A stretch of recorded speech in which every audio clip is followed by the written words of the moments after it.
Jake Morrison stood on the bridge of his ship looking at the screen that showed what was left of New Eden Colony.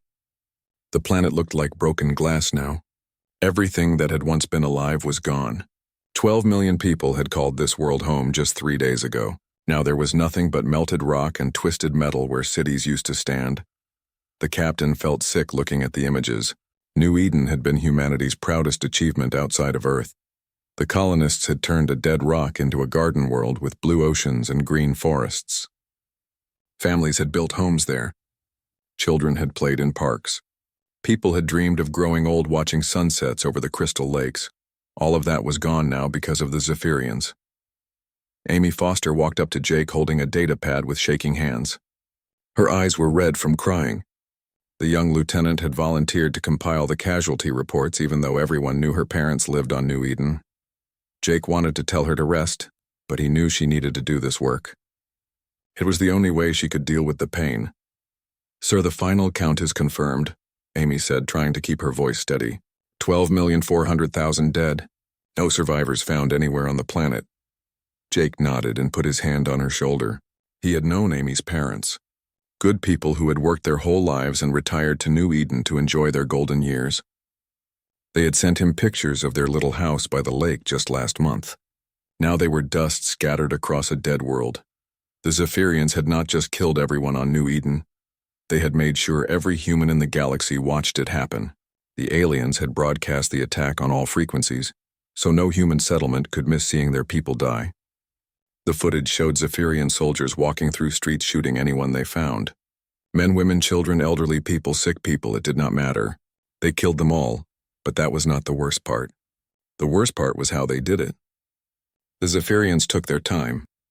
They made it last for hours.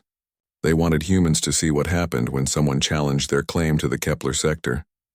They wanted humans to be afraid. Jake watched the tactical display showing Zephyrian ships still patrolling near the dead world. The aliens were not hiding. They wanted everyone to know they had done this. Their leader had even sent a message to Earth Command afterward. The translation was simple and clear.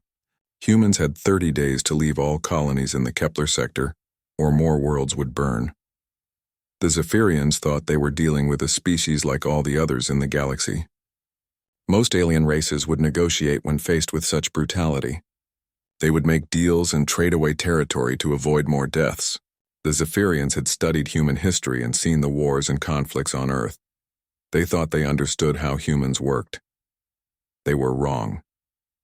Jake had served in the Human Defense Fleet for 20 years. He had fought pirates and dealt with hostile aliens before, but he had never seen anything like what happened on New Eden. The systematic murder of civilians was something humans called genocide. It was a word that carried special weight in human culture. It was a line that should never be crossed. Lieutenant Amy Foster was still standing beside him reading from her datapad. She was listing the names of everyone who died, important people and ordinary citizens, scientists and farmers, teachers and shopkeepers. Every single person had mattered to someone. Every death was personal. "My parents were at the community center when it happened," Amy said quietly. "They were volunteering at the children's reading program like they did every week. The footage shows the Zephyrians broke down the doors and shot everyone inside. The kids were still holding their books." Jake felt something cold settle in his chest. It was not fear or sadness. It was something else. Something that had been sleeping deep in human DNA for thousands of years. The same feeling their ancestors had when they hunted predators that threatened their families. The same cold rage that had driven humans to become the deadliest species on their home planet. The communication system crackled to life. Admiral Lisa Carter's voice came through from Earth Command. She sounded different than usual. Her normally warm tone was gone, replaced by something that made Jake's skin crawl. "All fleet commanders, this is Admiral Carter. You are to receive new orders within the next 6 hours. Operation Final Answer has been authorized by the President and the Defense Council. Full mobilization protocols are now in effect. Every ship, every weapon, every resource is being deployed." Jake had never heard of Operation Final Answer. That meant it was classified above his security level, but he could guess what it meant. The Zephyrians had crossed a line. They had done something that humans could not forgive or forget. Amy looked up from her datapad with confusion. "Sir, what does that mean?" "Operation Final Answer? Jake was quiet for a long moment, thinking about the millions of dead people on the screen in front of them.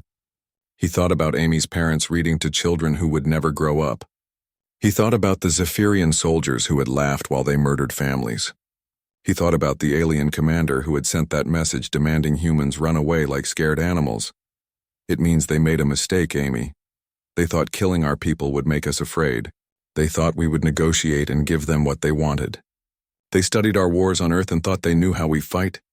Jake turned away from the screen showing the dead world. His face was hard as stone now. The cold feeling in his chest was spreading through his whole body. He could see the same look in Amy's eyes and in the faces of his crew. Every human in the galaxy was feeling it now. But they did not study the right wars, Amy. They looked at how we fight each other. They did not look at what happens when something threatens all of us. They did not learn about the last time something tried to wipe out human families.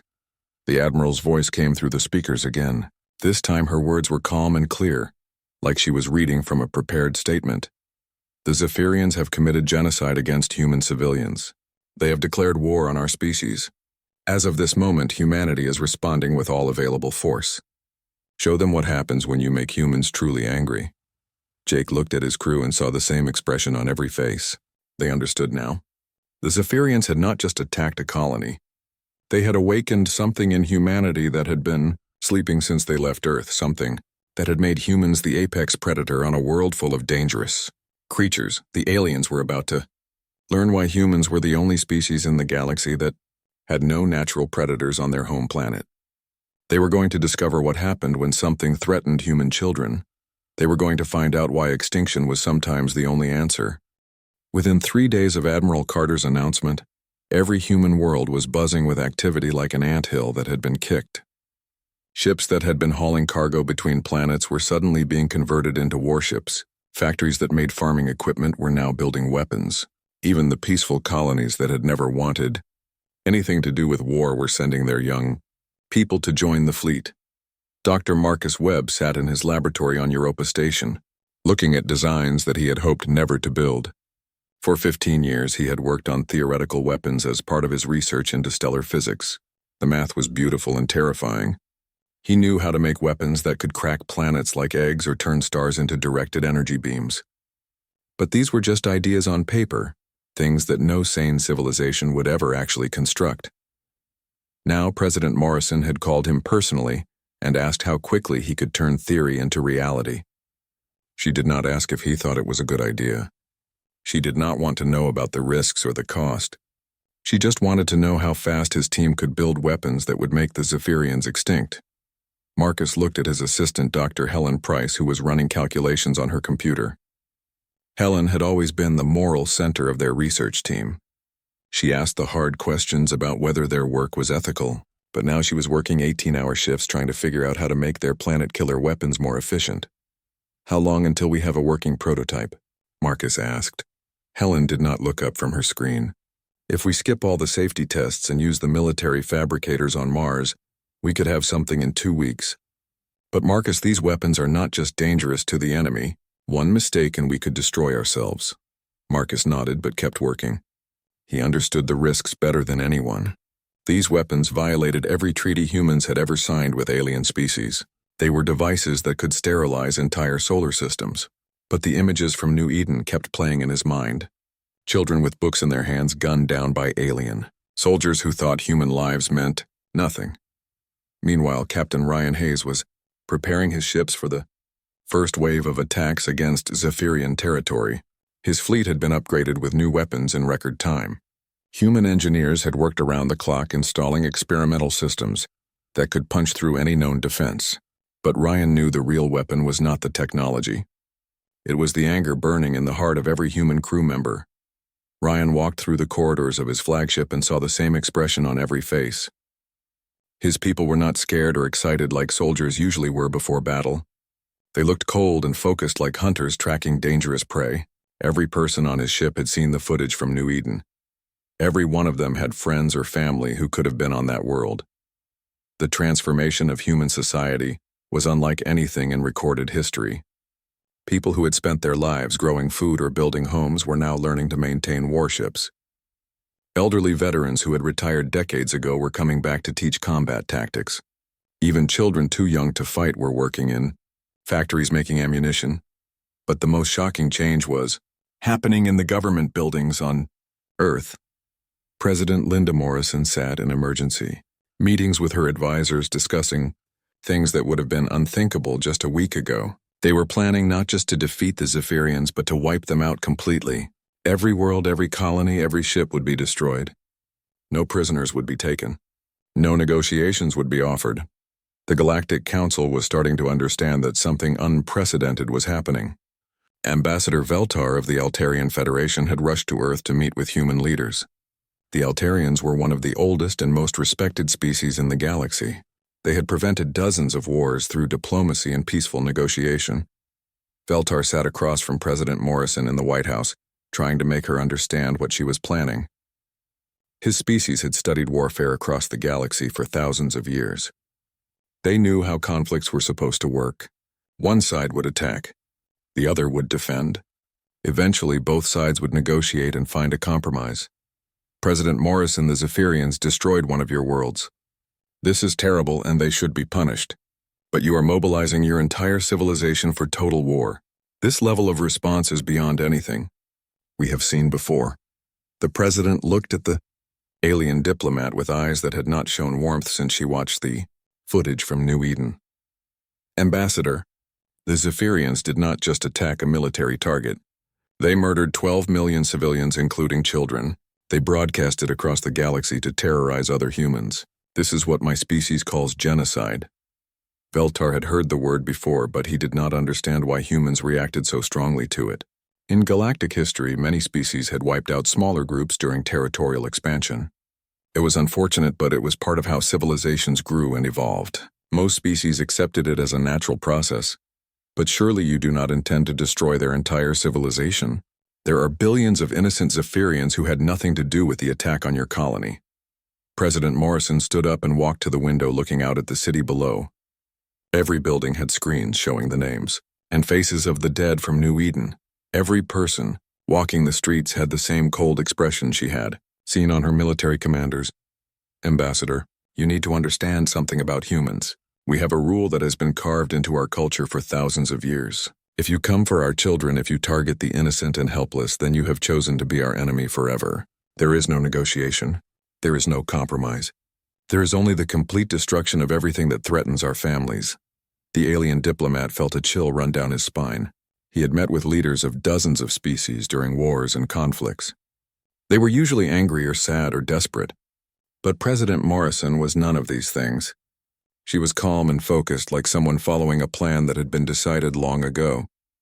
Veltar tried one more time to make her reconsider. The other species in the galaxy will not stand for this level of destruction.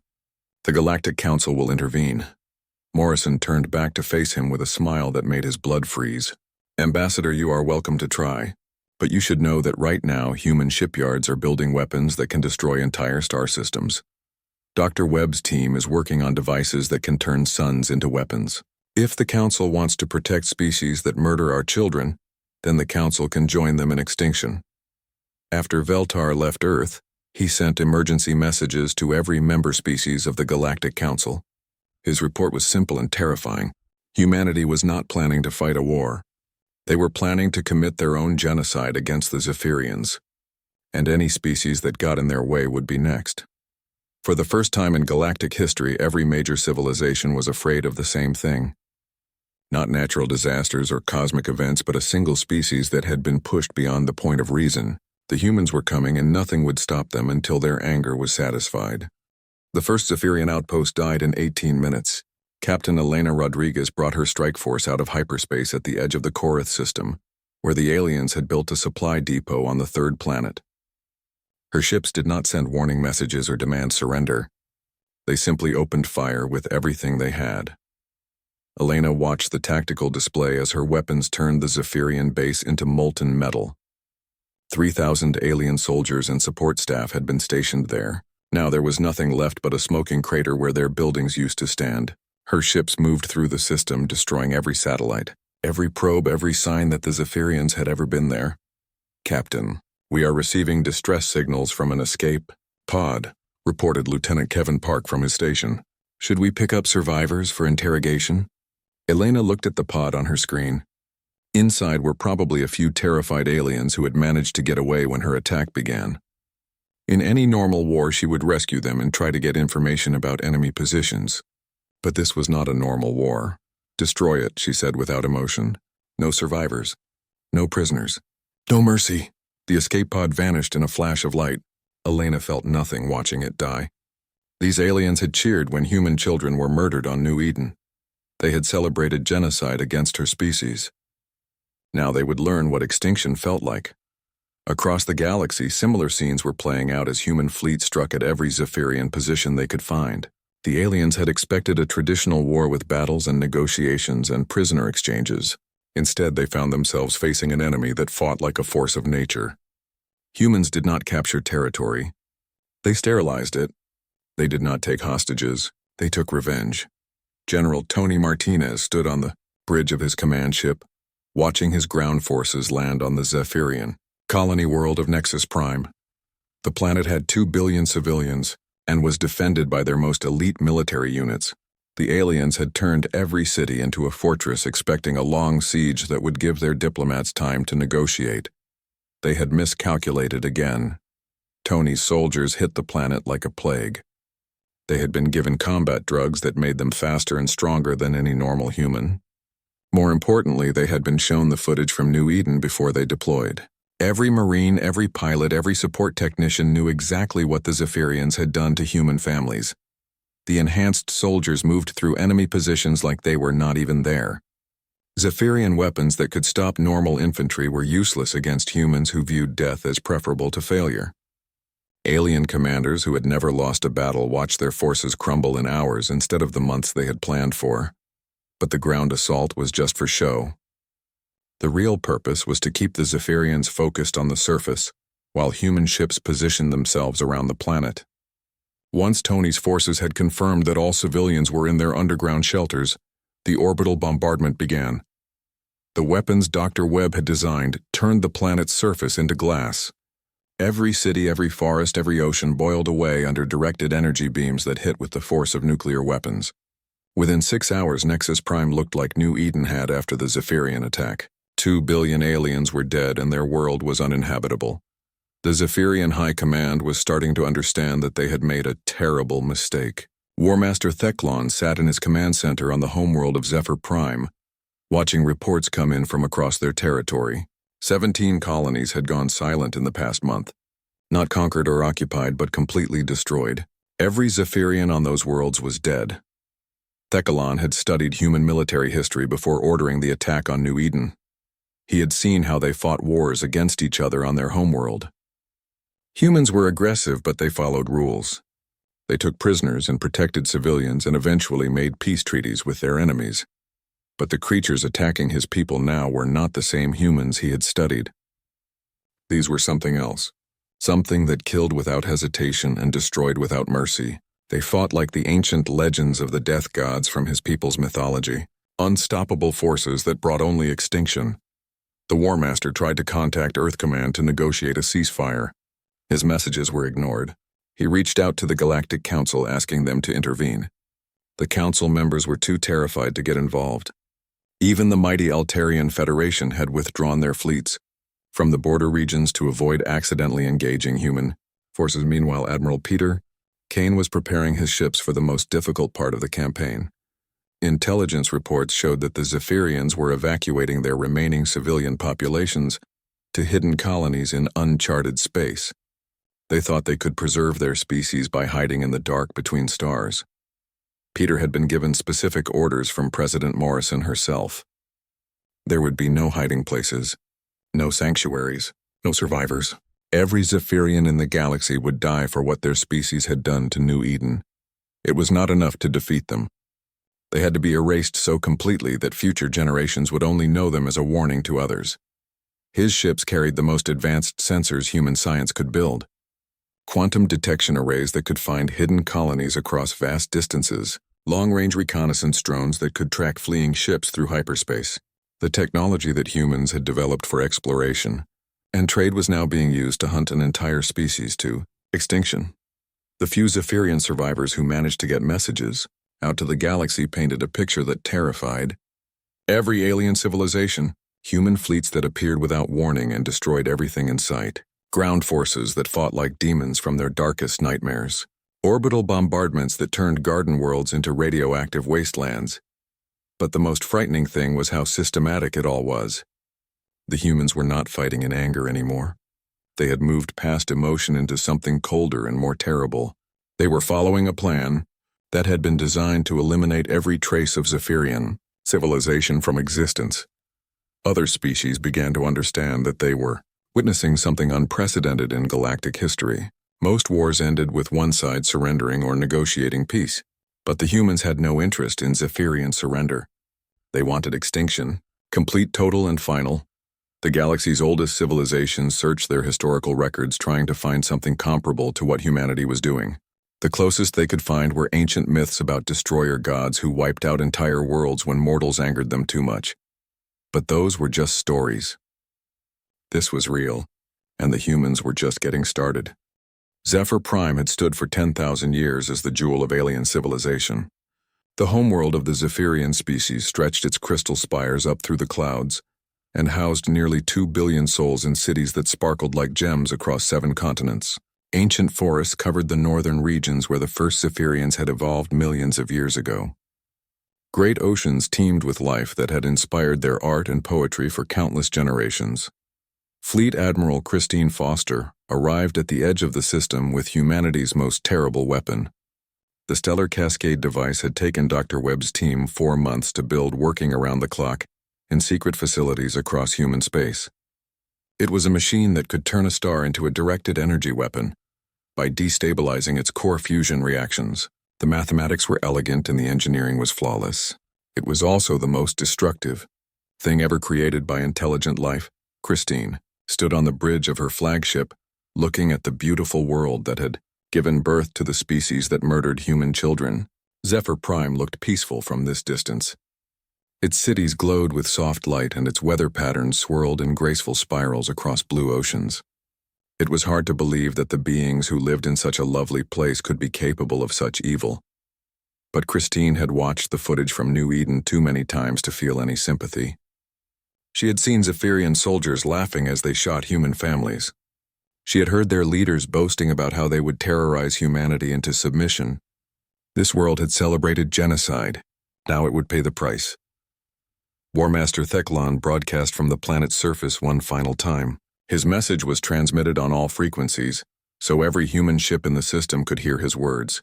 The alien leader, who had once seemed so proud and confident, now sounded desperate and broken. Humans of Earth, we surrender completely and unconditionally. We offer to leave the galaxy forever. We will give you all our technology, all our resources, everything we have built. We will exile ourselves to the void between galaxies and never return. Please show mercy to the civilians who had nothing to do with the attack on your colony. Christine listened to the aliens pleading, without any change in expression. She had heard similar messages from dozens of Zephyrian commanders over the past months.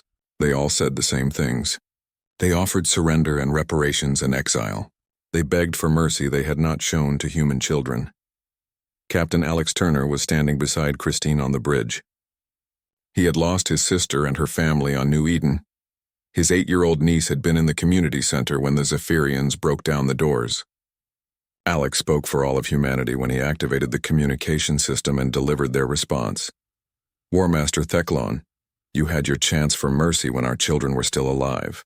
You chose to murder innocent families and broadcast their deaths as entertainment. You chose to threaten our species with extinction.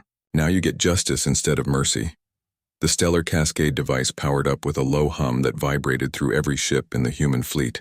Christine watched the readings on her command console as exotic matter was injected into the star's core. The fusion reactions that had burned steadily for billions of years began to spiral out of control in precisely calculated ways. On Zephyr Prime, billions of aliens looked up at their sun and saw it beginning to change color. The yellow star that had warmed their world since the dawn of their civilization was turning orange, then red, then white hot as its nuclear fires raged beyond all natural limits. Emergency sirens wailed across every city, but there was nowhere to run and nowhere to hide. The star collapsed and exploded in the same instant, releasing more energy than had ever been unleashed by any weapon in galactic history. But this was not a random supernova that would scatter its power in all directions. Dr. Webb's device focused the explosion into a directed beam that struck Zephyr Prime with the concentrated fury of a dying star. The homeworld did not just die, it was erased.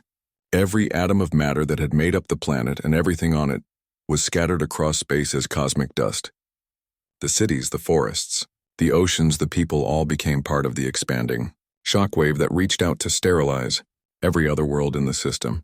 Christine watched her sensors track the wave of destruction as it consumed the Zephyrian colonies on the outer planets. Moons that had been terraformed over centuries became clouds of radioactive particles. Space stations that had orbited for generations were vaporized instantly.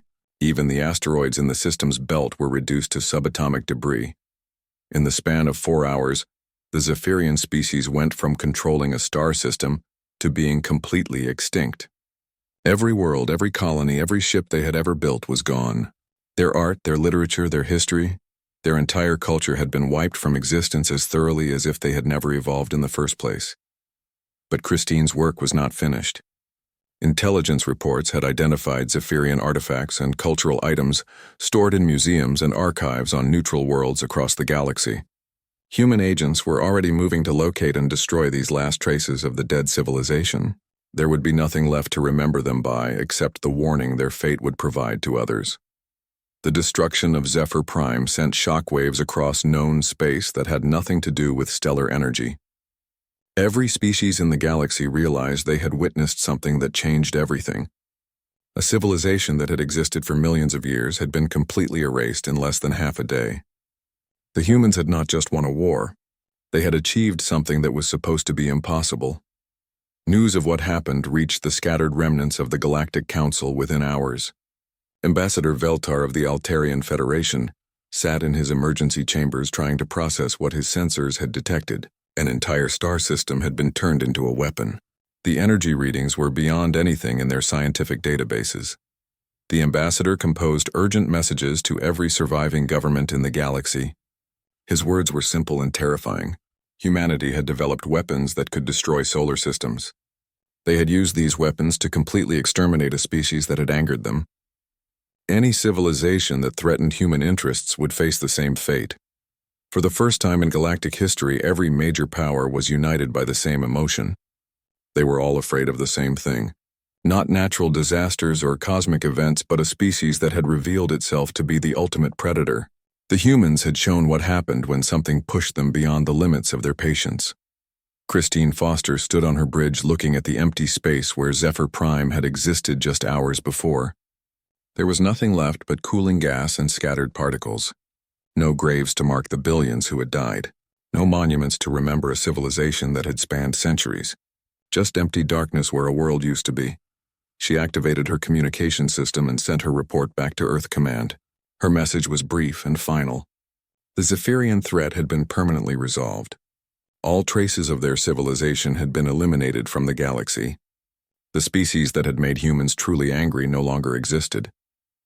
6 months after New Eden burned, the galaxy was a completely different place. The Galactic Council building on Nexus Station stood empty and dark. 46 alien species had once gathered there to discuss trade agreements and settle disputes through peaceful negotiation. Now the representatives had all gone home to their worlds and locked their doors behind them. Ambassador Claire Thompson walked through the abandoned council chambers where her predecessors had once argued with alien diplomats about territorial boundaries and mining rights. Those debates seemed like ancient history now. The concerns that had once divided species across the galaxy had become meaningless when everyone realized what humanity was capable of when pushed too far. Claire stood at the podium where she would address the hastily assembled representatives of the surviving alien civilizations. The Zephyrian's former seat had been removed from the chamber. In its place was an empty space that served as a reminder of what happened to species that made humans truly angry. The message was clear to everyone who entered the room. The alien delegates filed in slowly, looking nervous and afraid. These were the same beings who had once considered themselves equals to humanity in galactic affairs. The Altarians had thought their advanced technology made them superior. The Corvallians had believed their ancient wisdom gave them authority over younger species. The Nixari had assumed their vast trading empire made them indispensable. All of that confidence was gone now. They sat in their chairs like students waiting for a teacher to explain new rules they did not want to hear. Claire looked out at faces that showed the same expression she had seen on prey animals back on Earth. They were calculating their chances of survival. The Zephyrian species no longer exists, Claire began in a calm, professional voice. Every world, every colony, every ship they ever built has been destroyed. Their homeworld was turned to cosmic dust along with 2 billion inhabitants. This was not an accident or an unfortunate consequence of war. This was a deliberate choice made by humanity. The alien representatives shifted uncomfortably in their seats. They had all seen the sensor readings from Zephyr Prime. They knew what had happened, but hearing it stated so matter-of-factly by a human diplomat made it seem even more terrible. Ambassador, Veltar of the Altarian Federation raised one of his forearms to request permission to speak. His species had been the galaxy's peacekeepers for thousands of years. They had prevented dozens of wars through careful negotiation and compromise. But now he looked like a broken old creature who had seen too much death. Ambassador Thompson, surely there were alternatives to complete extermination.